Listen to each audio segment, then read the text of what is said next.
everyone, welcome back to this week's Puller, as Josh would like to say. What are we reading? And if you guys check out the channel, there should be about 4 other videos that we've put up for you guys today. We've done Doomsday Clock, Action Comics 1001, X-Men Grand Design, and an entire Marvel one. So we've been working our asses off for you guys to make sure that you are informed buyers when you go into your comic shops this weekend. And this is going to be our DC one. So anything that we haven't already covered from DC is in this one. And the very first thing we are going to talk about is the new team meeting on Teen Titans number 20. I'm here with Josh and Dallas once again. Hey guys. Hola. And this time we have, oh man, I just had it out too. It is Adam Glass writing and Bernard Chang as the artist. And I gotta say, I am pleasantly surprised with this issue. I was not expecting a whole lot. I mean, I know we got a few sneak peeks and a lot of books they were advertising from before. And this book is really good. I didn't expect it to because there's about 3 members on this team that I didn't give a flying F about. I'm gonna try and refrain. I'm gonna try and refrain from the profanity this Flying early fudge on. about. Yeah, ooh, got me. But no, it's basically it's Damien, and it's very similar to most new team up books. He's going out, he's recruiting. We're getting a little backstory on each character, and but this team that I like about this is that they're kind of a no holds barred team. They're a team that's just gonna do whatever the hell they want. Screw what the Justice League has to say. They're gonna carry out justice their own way. They're going to take care of the criminals the way they want to do it. And I'm pleasantly surprised. Actually, this is probably the most I've ever liked Wallace West as a Kid Flash. I don't think I've ever enjoyed him as much as I did in this book. I really enjoyed Damien. I got to say, Damien is growing into his character, and he is much more like Batman than I think he would even care to admit. But I'm getting a huge Batman vibe from him. But again, he has his own distinct flavor of justice. So, guys, what did you think of the book? I personally loved it. I was really surprised because I thought with the Teen Titans, because I like what they're doing here, where they're not renumbering the books. They're kind of just changing the team and changing the roster within the number system. And I was kind of worried at first when I saw the lineup because they are introducing some new characters like Crush, which is Lobo's daughter, and Roundhouse. Yeah. Roadhouse. And I don't really care for the new Wallace, but I really do like this new Wallace. They gave him more of an edge in this one. He's usually kind of like this goody two-shoes. If you're caught up on Flash, you'd see why am I not caught edge. up on Flash, Josh? Because I'm an asshole friend. He doesn't bring in the books for me to read. Yeah, well, you own a comic book shop, so I thought you would be able to catch up on your own. So, reading the Teen Titans special and the Titans special was like a lot better than the Teen Titans special. And then Titans come out with their new numbering and everything, and I was like, oh, this is not what I was hoping. And then this comes out, and I was thinking it was going to be about the same way, and I actually really like this team. I like this roster. I like the creative team. I like the artwork. I like the writing of it. It's really entertaining, and I do like the fact that it's very similar to most teen teams, but this one is different because it is, they do not care. They're just more rough around the edges, and I like that. Yeah, there's no don't kill anyone. Don't kill. I was waiting for they're this. They're angsty, like on steroids. They're like emo kids on steroids. There's a nice few stereotypical jokes. Literally just lifted that from the book. All right, Dallas, your thoughts? In the same boat. I really enjoyed it. Teen Titans should be a fun book to read, and it was, even though some of these members are a little more darker in terms of their grittiness and tone. But still, they made it fun. Hint, hint, Titans TV show. Take a page out of this. It literally, Damien's a very dark, gritty character, yet he still managed to be fun to read. Crush seems to be a dark character, still very fun to read. And I loved it. There weren't like a whole lot of one-liner jokes that I was kind of expecting, like going into this book. No. They went in and they took care of business. There was no joking around. It's like, we're going to hit you guys, we're going to hit you hard and take you out quick. Right, and they use a familiar villain to the Teen Titans, which was nice kind of way to... Oh, man, once I saw Brother Blood, I was like, ugh, again? I just feel like he's always a Titans or Teen Titans villain all the time. You could just put Deathstroke in there and everyone was like, oh, shit, really? But no, the way they took care of him, I was like, thank God, there's no hitch in the plan. It all went according to plan. And you pointed out a very good point. Damien reads as similar to Batman, but he has his own distinct flavor to him. And you see that in a lot of the dialogue because Damien's basically narrating the story over top of the dialogue. And you see when someone's having conversation or something's happening, he's basically like, I have a plan for this in the future. I've already accounted for this. And then he points out similarities between him and the new Red Arrow. Emiko, yeah. That she could take over should anything happen. I really like that when he was like, should anything happen to me, she'd be a perfect fit for He's already it. had plans. Yeah, like in case I die. Right, You know, yeah. and it's cool because he's always been a character like early on that resented Batman. It's kind of grown into his shoes, and you said he's evolving as a character. And the ending has me excited because it's a twist that shows that maybe he's a little different than Batman and maybe more effective in a way. Yeah, well, I mean, he even says in the book, he's like, you know what, the Justice League, they're outdated.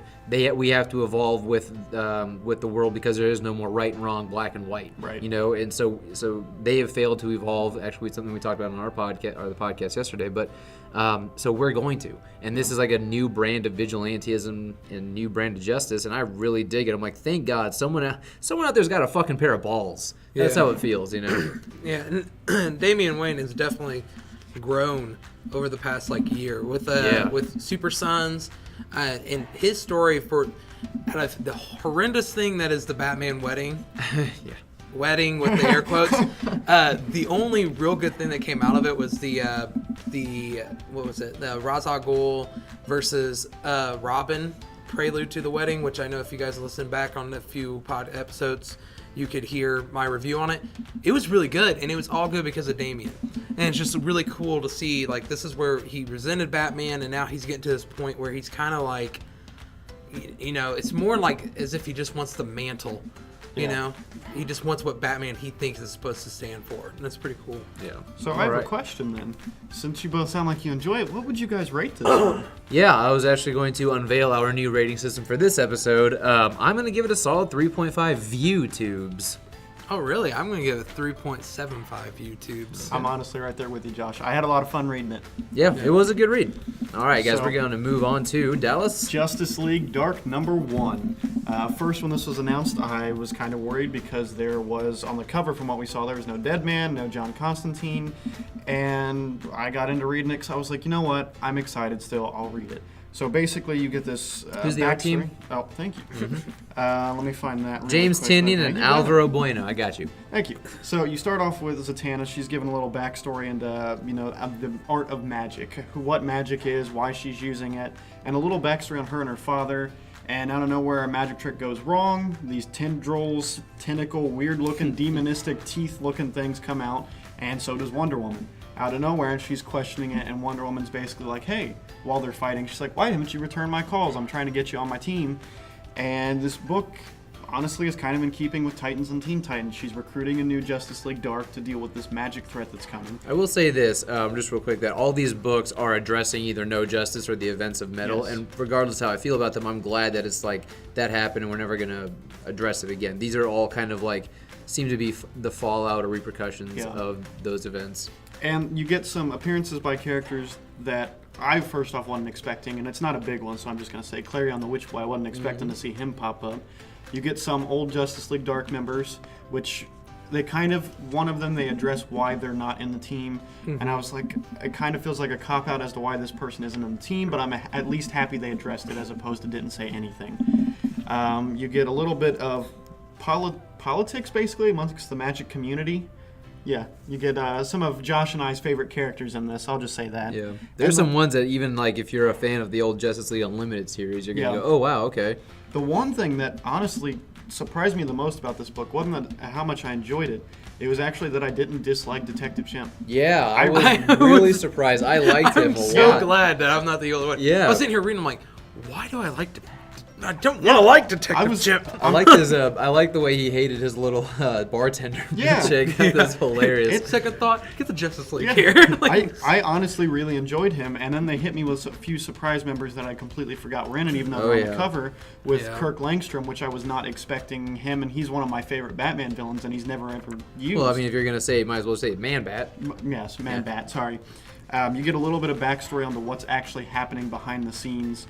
So I will leave my general plotline review to that. I genuinely like the magic aspect. They explained it. They didn't shy away from it and try to go more Justice League. They went more magic-based, which is good to put distance between the two, even though Wonder Woman's a familiar face.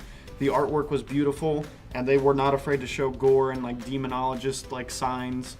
And it honestly has me really, really excited on how much I enjoyed this, and I'm looking forward to future issues. Two things with me on this is like I like the magical aspect of the DC universe. I like Deadman, I like Constantine, I like Swamp Thing. Supernatural. I like the supernatural, the Twin Peakian like vibe. And when I saw the cover for this, the more I thought about it, I was like, I'm not excited about this. Detective Chimp, that stupid monkey from Metal, and then I was like, Wonder Woman? What? What? And then I started reading it, and I'm like, you know what? I actually really enjoy Wonder Woman in this too. I do too. I'm surprised by it. You know what? I'm like, and it's also a breath of fresh air because I'm tired of seeing Batman being thrown into everything, and Batman usually is the go-to. Understandable, but I like this. I feel like it had a better feel to it. One thing that I noticed with Wonder Woman, she was done so well in here, and the one thing I could not see is Gal Gadot delivering this dialogue. Right? I just couldn't see it. And Detective Chimp, I love Detective Chimp in it. I thought that was... I actually like the character now. Yeah. I mean, I really surprisingly enjoyed this book, and it's very wordy too. Yeah, it's not a short read. Yeah, it's not a short read. It's very wordy, and I mean, kudos to DC. Like, I mean, this is actually... I enjoyed this. Like, get more of your books like this. And, I think this might actually be one of my favorite books I've read today. Yeah, it's definitely up there. I like this book a lot. I mean, you guys have covered most of the stuff that I was going to say. So, yeah, great job, DC. You took a bunch of characters I really had zero interest in, and you made me go, okay, cool. I mean, the basic summary of this is the Earth's magics, like just the overall, just the magics in general, are under attack, and everyone's got to figure out what to do because it could, of course, bring about the end of the Earth. But again, it's kind of in like the shadowy, clandestine way that most of the world's never going to know about. Kind of the way like if Voldemort were to take over the world, the Muggles would have no idea, just be the end of everything. So I thought it was cool. I really liked it. Dallas, why don't you go ahead and give it your rating? I really enjoyed it. Artwork's great. I'm going to give this one 4 out of 5 YouTubes. Okay. I'm going to give it 3.75 YouTubes. I mean, I put it up there with Teen Titans. Yeah, I'm going to give it 3.5 YouTubes. It was, I think, one of my favorite DC ones. All right, Josh and I also read Saga, number 54. Yep, written by Brian K. Vaughan, art by Fiona Staples. 54. Okay, so spoilers to 53. I'm going to go ahead and spoil it. Okay. Yeah, we already reviewed it. It's been out for a month. It's been out for a month. Okay. It ends with Prince Robot dying, or Sir Robot dying. Beheaded. Yeah. His TV head laying on the ground. Okay. And so this issue, it's actually pretty short. It's pretty much just the final coming up to this battle between the Will and Marco. You kind of, if you've been reading it, you kind of been waiting for this moment, you know, because you know it was going to happen at some point. And it's brutal. And while this is all going on, this is one of the perfect examples of the art telling the story. Because the dialogue, the narrative is all from Hazel, because she's been telling the story throughout the whole thing. It has nothing to do with what's happening on the pages. So everything is pretty much just arted for you.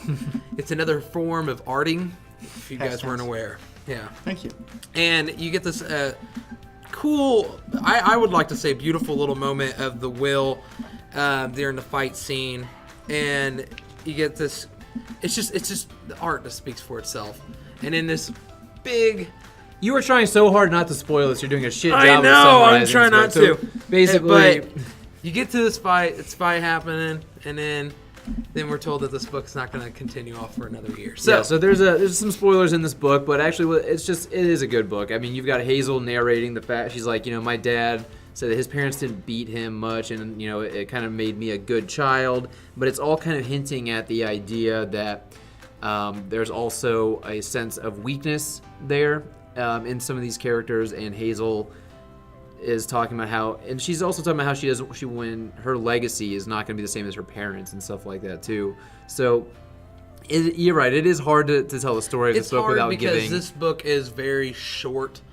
It's not a whole lot of details going on in there. Most of the dialogue that's in this book is all art. It's a show don't tell thing, then this book leaves off on quite the cliffhanger, and most Saga fans are going to be very taken aback by this, and especially because Brian K. Vaughan and Fiona Staples in the very end said they're going to take more than a year break from this book. So from the last panel of this book, this is all we've got for the next year, and that sucks.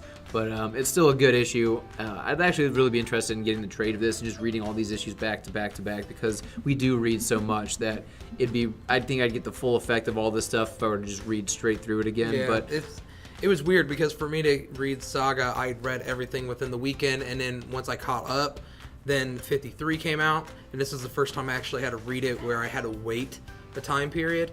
I feel like if I was to read this, in one lump sum like I did with the original, probably would. Yeah, I'm not gonna say anymore. all right, so what would you rate this one?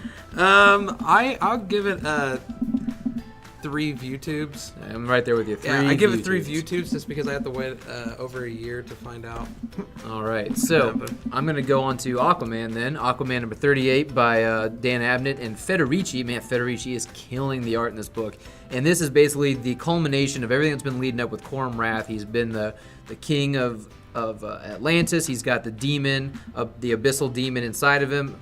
And it's Aquaman versus Kormrath, and it's just kind of a badass fight. You've got all of what's great about this is basically, I mean, again, like I said, there have been analogies to, I think, Trump Kormrath being kind of like a Trump type character. And what Aquaman comes in and says is that the good thing about you is you've united all of our kingdoms and given us a common enemy.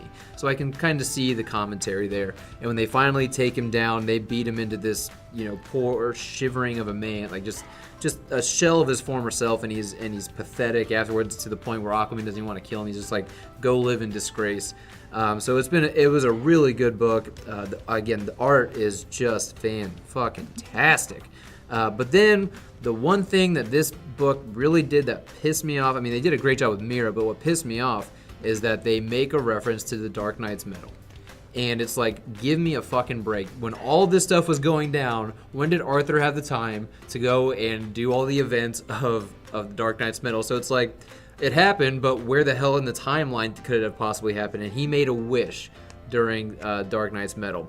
And his wish, I won't tell it to you. I think it's bullshit that Abnett decides to use metal as a way to bring about this. But what happens is fucking awesome. I think it's really cool. And it kind of starts to rewrite our own kind of like actual history here on Earth. So I think that's pretty neat. I'm going to give this book a solid 3 out of 5 view tubes.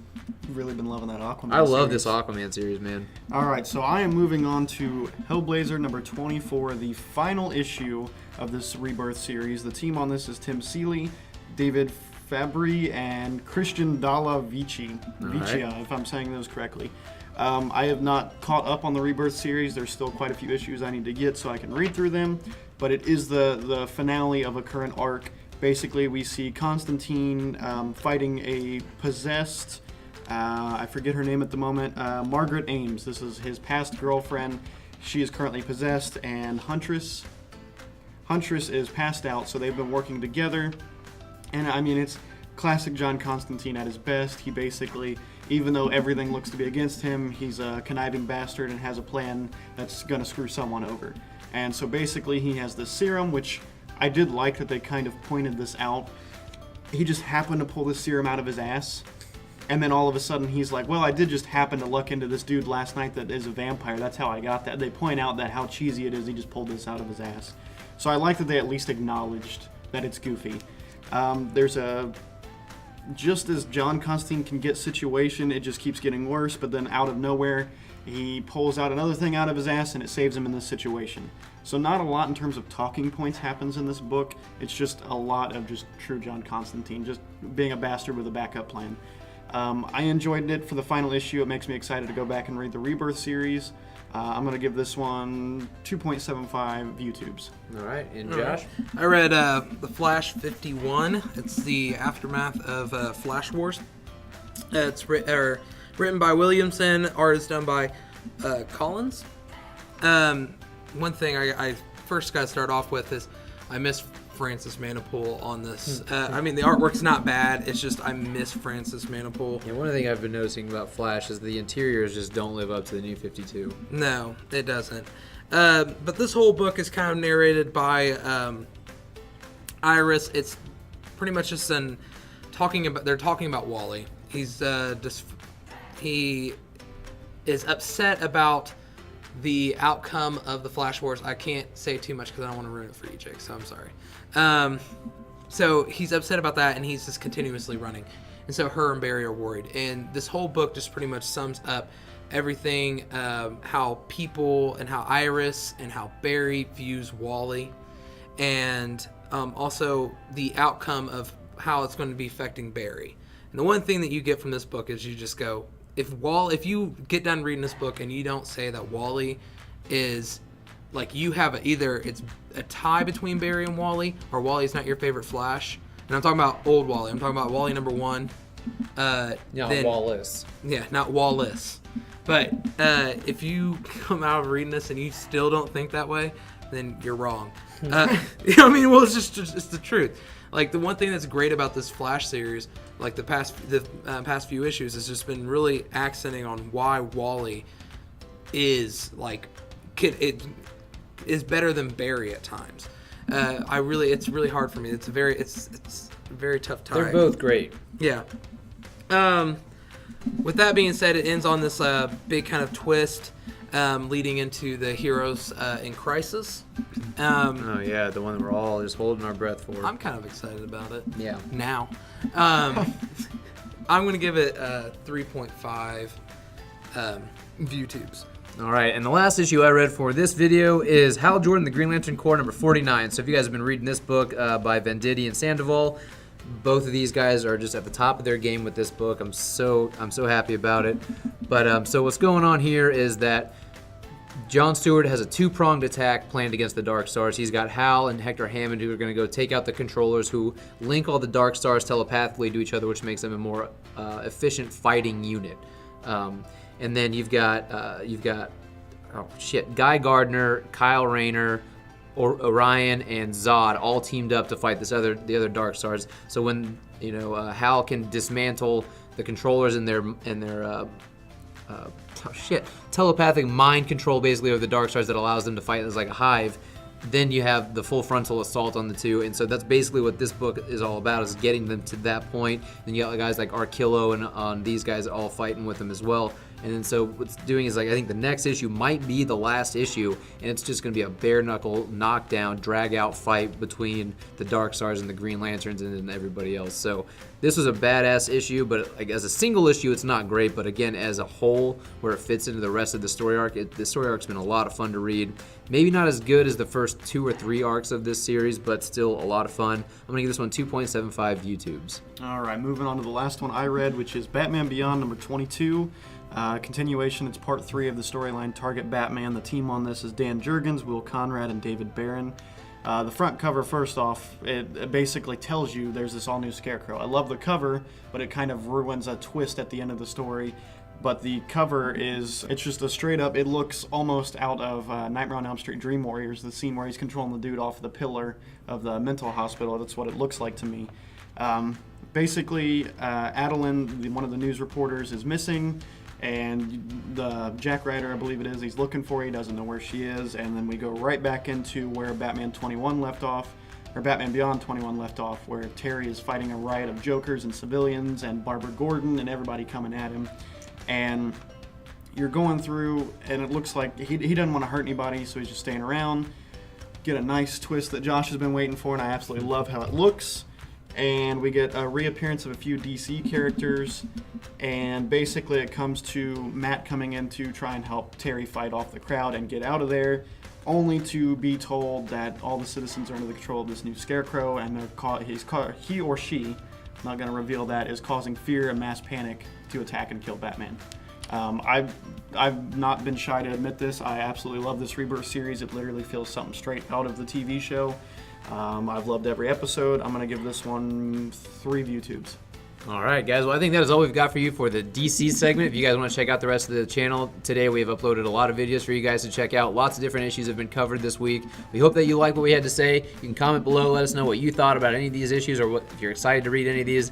If you're catching this later in the week and you read some, tell us if we're right, if we're wrong, how you feel. Make sure to hit that like button, subscribe to the channel, and we will see you guys either in another video that you're about to check out now or next week. Thanks for listening, guys, and you definitely take care.